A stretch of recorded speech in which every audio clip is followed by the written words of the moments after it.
Hello YouTube, welcome back. We're in Chapter 1, Section 5, where we're actually going to write mostly code, okay? So the first question is to investigate what the percent sign does. Alright, so let's do that. Alright, so here's a little comment. Just note to self, people talking to people. We're talking about Pythonic functions. Alright, and we did this a while ago, but today is 2019, October 4th, Friday. And my name is Mr. G. Alright, so let's show, this is a comment, but I'm going to show it in my output too. So, number one, what does the percent operator do? What does this thing do? So how about we define a function that does something like, well, we figured out in class that this is modular arithmetic. So let's define, I don't know, mystery n. And let's return n with that symbol, I don't know, 3. And let's see what it does. So show, quote, comment, comma, let's say mystery, we know what it is, but let's say if I do mystery of 0, what do I get? Alright, let's run that. So here's my output. And what did I do? I did something weird. Mystery. That's what I do. I did something silly. By the way, this is number 1. What is it saying? Not all arguments converted during string formatting, line 2? What is going on? Oh, I got too many quotes. Okay, get rid of the quotes. I could use double quotes instead, I guess. All right, that just confused the heck out of them. Okay, mystery of 0 is 0. All right, let's play around with this a little bit.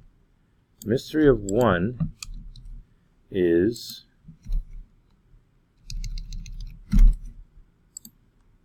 1. Okay, let's do a couple more.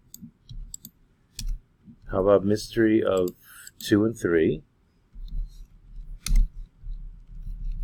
So we're doing the %3 on 2 and on 3. See what you get. Those things to do nothing. Plug in 0, you get 0. Plug in 1, you get 1. Plug in 2, you get 2. Oh, plug in 3, you get 0. Something's happening. Alrighty. How about we do a whole bunch more? Let's do 4, 5, 6, 7. How about that?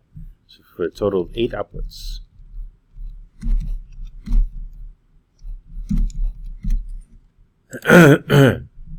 So 4% 3 is 1, 5% 3 is 2, 6% 3 is 0, 7% 3 is 1. We figured out this is integer division, and we're getting the remainders, right? When you divide 4 by 3, it goes once, but the remainder is 1.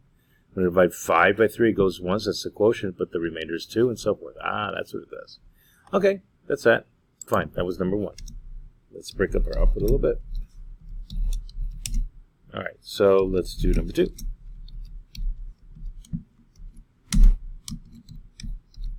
Alright, number 2 says, write a function that increments its input by 1. Okay. Write a function that increments by 1. Oh, and then, by the way, we decided to rename this mod 3. That's modular arithmetic, but alright, whatever. By 1. Okay, so let's see, how do you do that? Well, let's define a function. Define increment by 1 of some number n, return n plus 1. Or if you want x plus, input x and output x plus 1, right? So if we show what increment by 1 does, let's see, increment, I should have copied and pasted, by 1 of, I don't know, 3 is, well, what is it? Well, hopefully it's 4, right? Let's see what we got down here. Yep. What if it's 3.5? It should be 4.5, right? I'm just adding 1. Right? Good. Okay. What if it's negative 5.2? I don't know. negative 5.2, whatever. Well, if you add 1 to negative 5, it's going to be negative 4, so negative 4.2. Yep. And so if you put in a float, you get a float, in other words, a decimal. If you put in an integer like we did before, how about just plain old 2? You'll get an integer out, but the output will be 3. There you go. Okay, nice. Done. All right, that's it. So let's break up our output a little bit. Number 3. All right, what does 3 want to do? 3 wants to do, what does abs do? What does the method abs or function abs do? Okay, so what does, now if you're doing this in Trinket or in idle, it's math.abs, so you have to input the math package. And we figured out that that's just absolute value, right? So let's just use it. Show the abs of 3.6. Let's see what you get.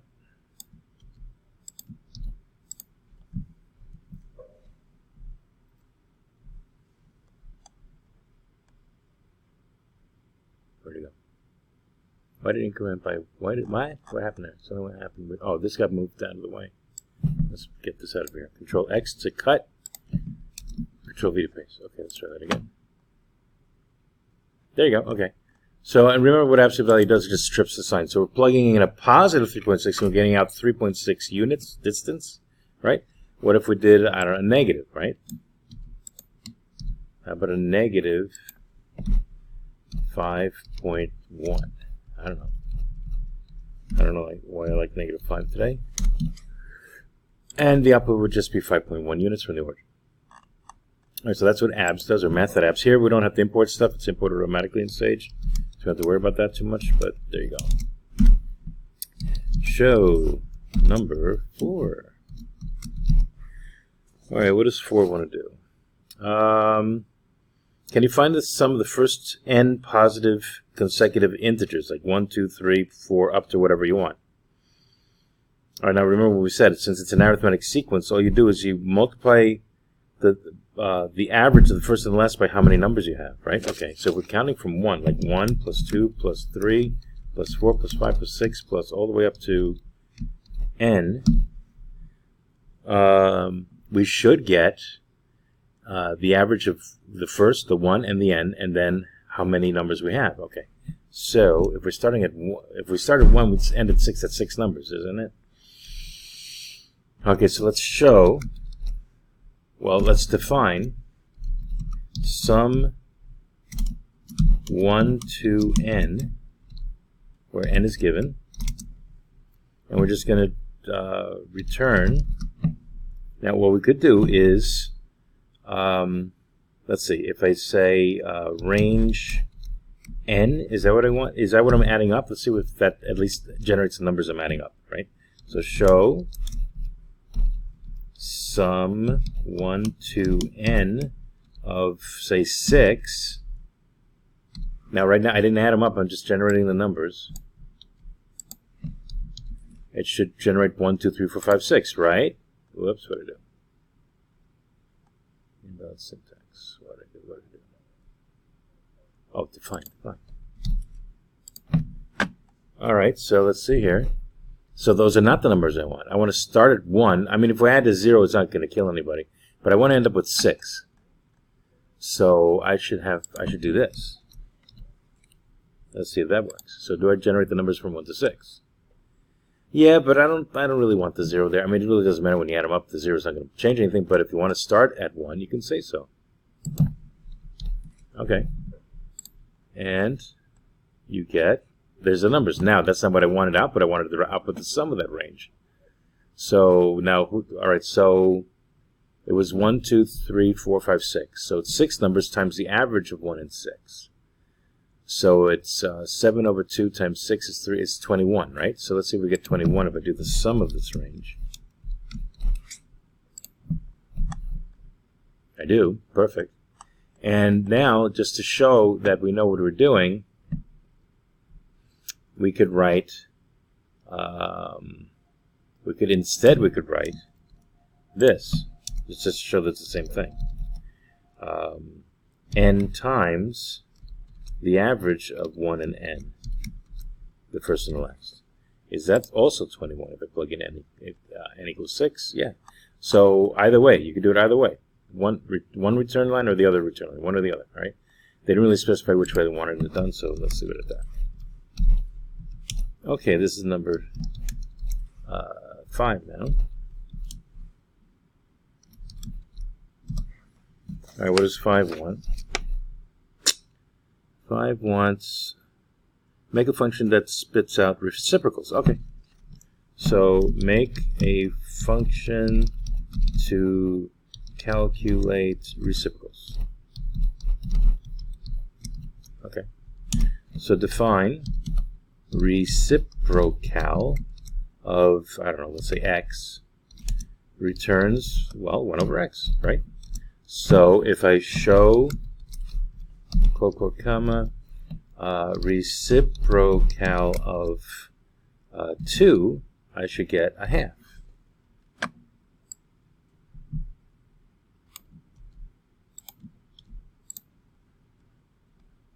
There it is.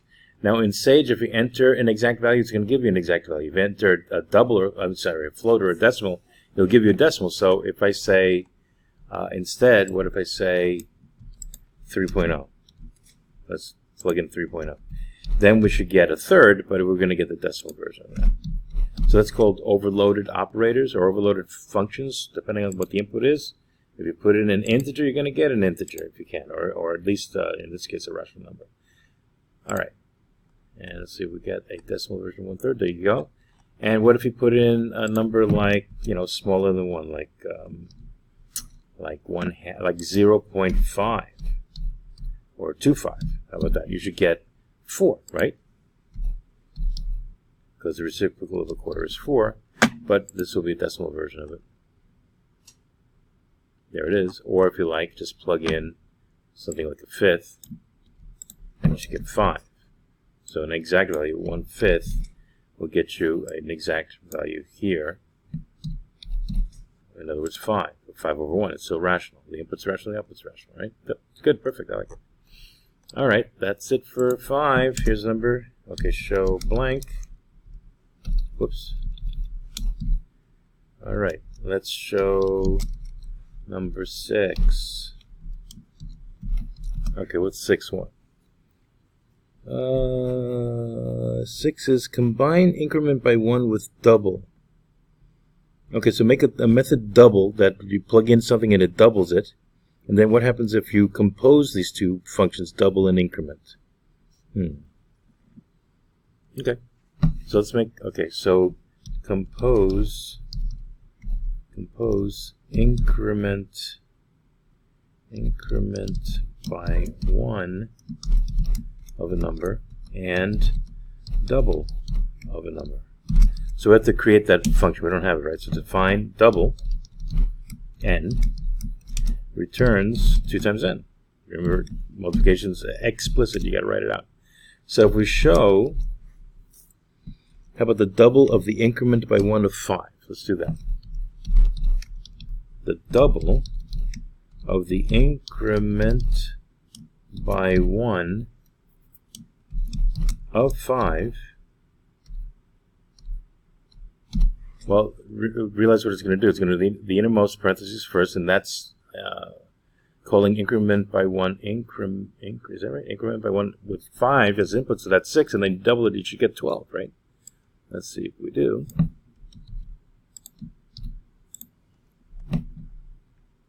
And we do. All right, so is this a commutative operation?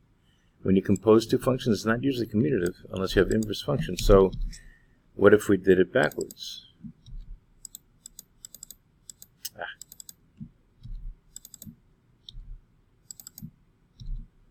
So if we double the first 10, then add 1, that should be 11.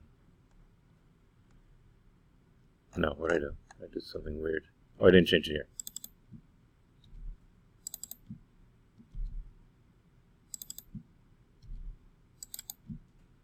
So did we get 11? So double the 5 first, that's 10. Increment that by 1, you get 11, and you do. And what if you like compose double with double and increment with increment? How about that? Just for fun. They didn't ask for that, but I'm going to. So what if I do the same thing, but I'm going to do double of 5, and I'm going to do increment by 1 of increment by 1 of 5. Now what's that going to do? Well, if you double it first, it's 5 first, it's 10, then you double it again, it's 20. If you increment by 1, the 5 increments by 1 first, you get 6, and increment again, you get 7. So we should get 20, and we should get 7 for the last two outputs. And we do. Good, I like it. Okay, and number 7.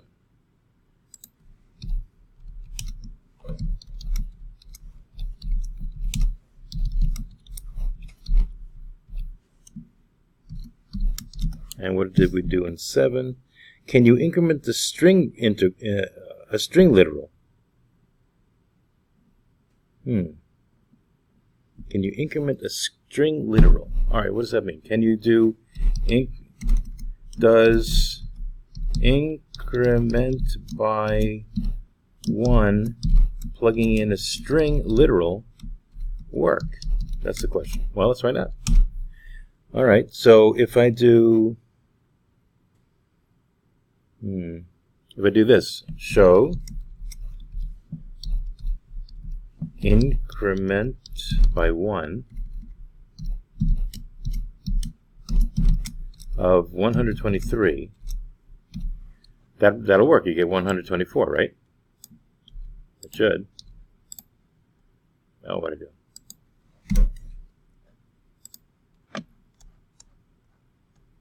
We do. All right, but what if I make it a string instead? And I don't think I can use single quotes here because I already have single quotes, so to get more messed up. How about double quotes now?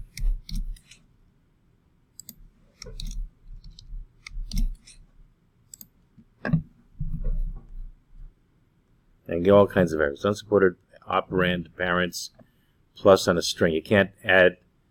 You can't double the string. You can add two. Well, you can't add 1 to a string, but you can add 2 strings. In other words, it's not really addition; it's concatenation. It just makes one big string with the 2 strings put together, no spaces in between, nothing. You can concatenate 2 strings, but you can't add a number to a string, right? Like we're adding 1. That's not going to work. All right, so I don't like all these errors in my thing here, so I'm going to make that a comment. And the answer is no. So I'm just going to comment that out so I don't have the big fat error in my output. All right, there you go. All righty. So there you have it. Now, if you're missing any of this code, please go to shadowfaxrant.blogspot.com, and it's all posted in the top right-hand corner. This will be CSH105. Okay, so there's number 1, there's number 2, there's number 3, there's number 4, there's number 5, there's number 6, there's number 7, and here's the output for 1, here's the output for 2, here's the output for 3, and 4, and for 5, and for 6, and for 7.